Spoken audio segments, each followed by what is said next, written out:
Hey guys, welcome. Today I am going to try my very best to look at the subject of mental and emotional health, something that is really difficult for so many people around the world. Difficult because it is hard to deal with yourself if you're experiencing this, or it has a negative perception associated with it.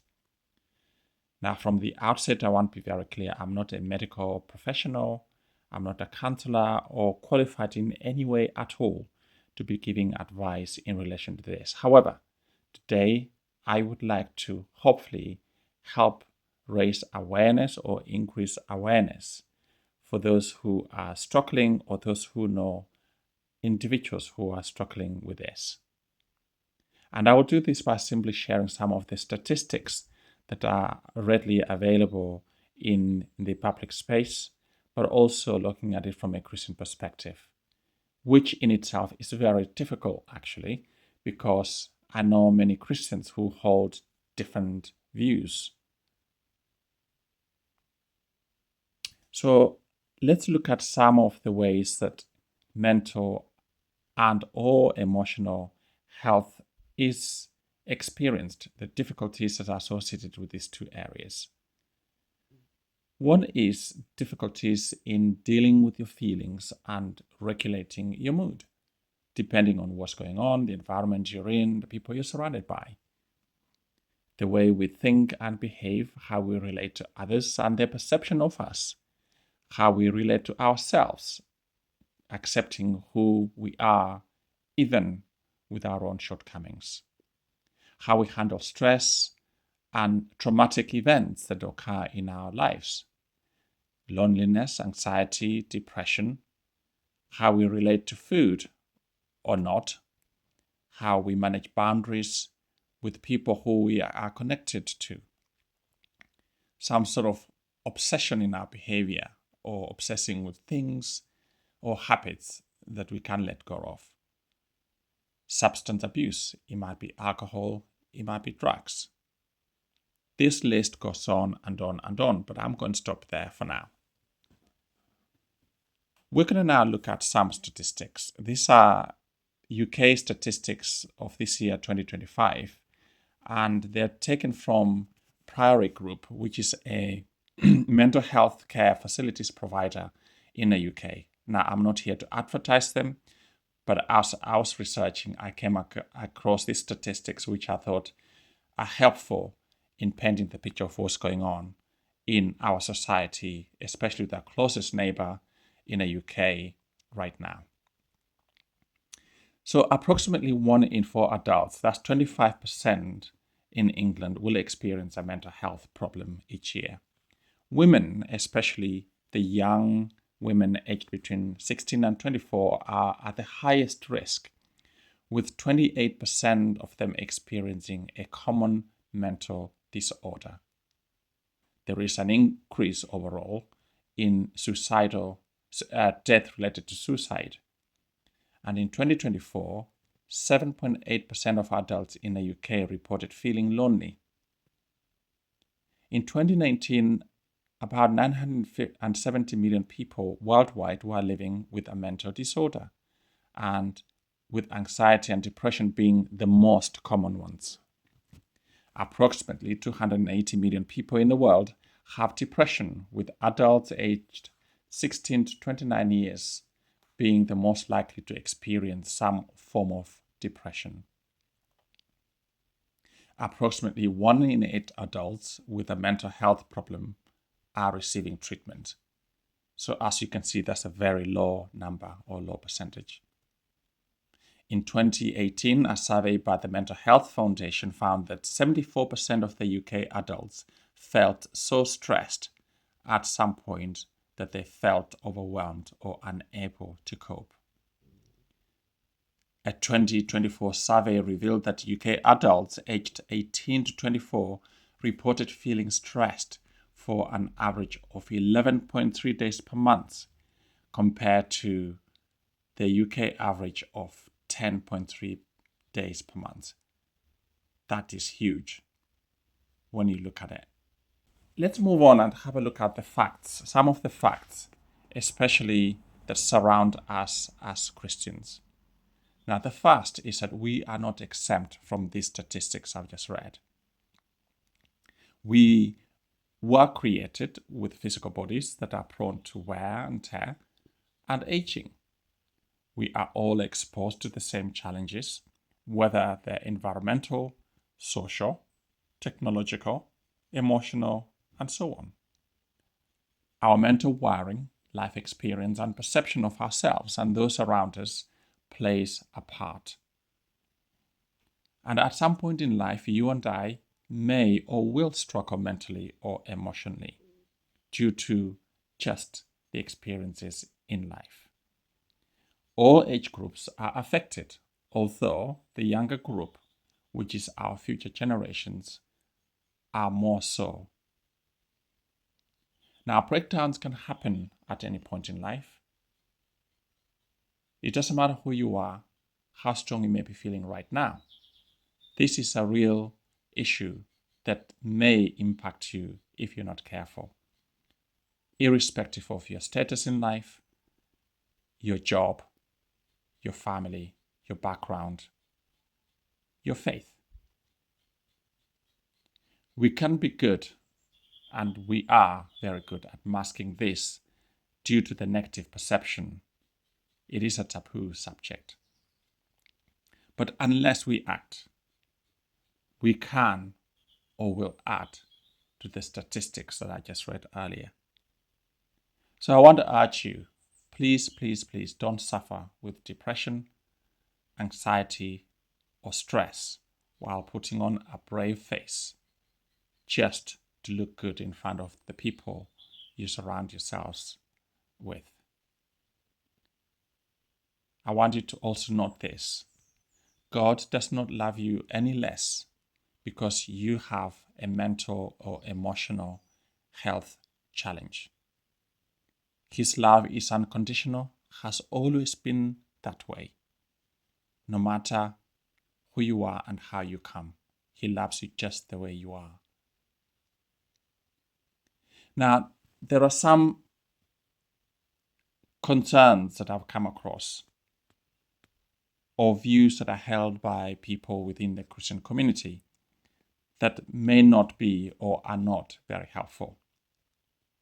For example, some say a born-again Christian cannot suffer from emotional or mental health unless they have a weak faith. Well, I want to counter that with this. There's nowhere where we've been promised that we are exempt from suffering or going through difficulties in life. That isn't the promise we have been given.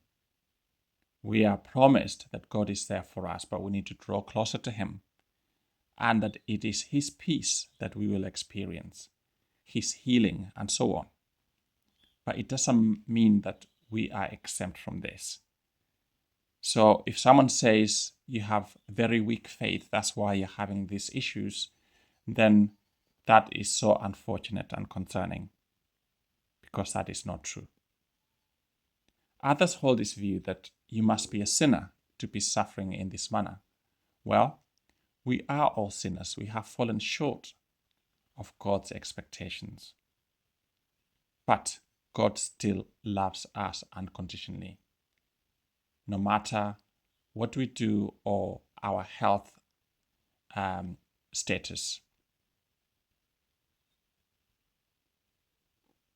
Others say all you need to do is pray and everything will go away. Well, I'll counter that with this. Prayer is very important and it's very powerful. And we must never ever stop talking to God. God has provided, however, different forms of help.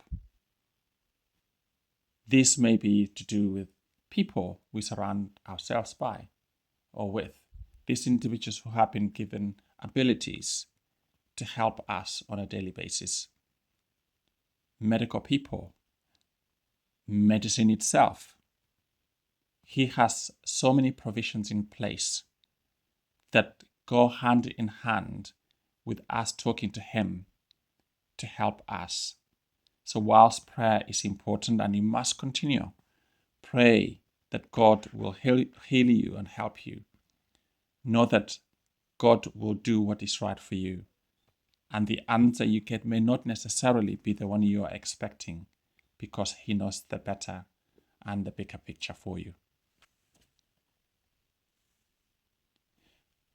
One more important thing that I want to bring to our attention, and I've heard many people say this, it is the word honesty. We need to be very honest with ourselves, okay? We need to not be afraid of talking to others about how we're truly feeling. But mostly we need to be very open and transparent with God. He knows where we are, but He wants us to acknowledge that we need more help. It is that the more we connect with Him, the more we'll be able to see it and make use of it. So I want you to come with me to Psalms 88. Here we have an honest psalm that is really powerful, I think. It is by Herman the Ezrahite, who I believe is the grandson to Samuel the prophet. He is an individual who is facing a really difficult life. But this individual decides to open up, to be very honest with God about where they are at and how they're really feeling. So let's read together Psalms 88. It's a long psalm, but I think it's important that we read to really understand what's going on and see how we can apply that to ourselves around honesty. Lord, you are the God who saves me. Day and night I cry out to you. May my prayer come before you. Turn your ear to my cry. I am overwhelmed with troubles and my life draws near to death. I am counted among those who go down to the pit. I am like one without strength. I am set apart with the dead, like the slain who lie in the grave, whom you remember no more, who are cut off from your care. You have put me in the lowest pit, in the darkest depth. Your wrath lies heavily on me. You have overwhelmed me with all your waves. You have taken from me my closest friends and have made me repulsive to them. I am confined and cannot escape. My eyes are dim with grief. I call to you, Lord, every day. I spread out my hands to you. Do you show your wonders to the dead? Do their spirits rise up and praise you? Is your love declared in the grave, your faithfulness in destruction? Are your wonders known in the place of darkness, or your righteous deeds in the land of oblivion? But I cry to you for help, Lord.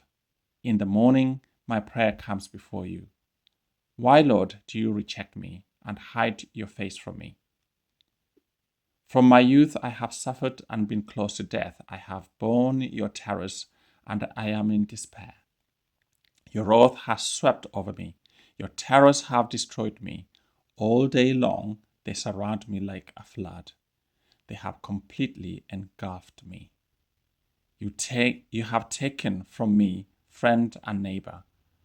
Darkness is my closest friend. How powerful is that reading?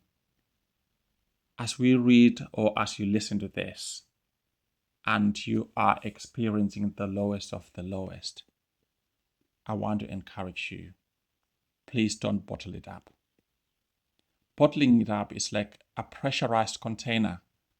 Unless the pressure is released, it's going to explode. And the explosion might just break it and destroy the housing and everything that it is. Please seek help. Talk to someone. Be honest. Be transparent. Help is out there if we look for it. Now, it may not erase everything that we are going through, the pain that we're suffering, but there will be some sort of relief that we'll get from that. God's peace, if we seek Him, will bring comfort.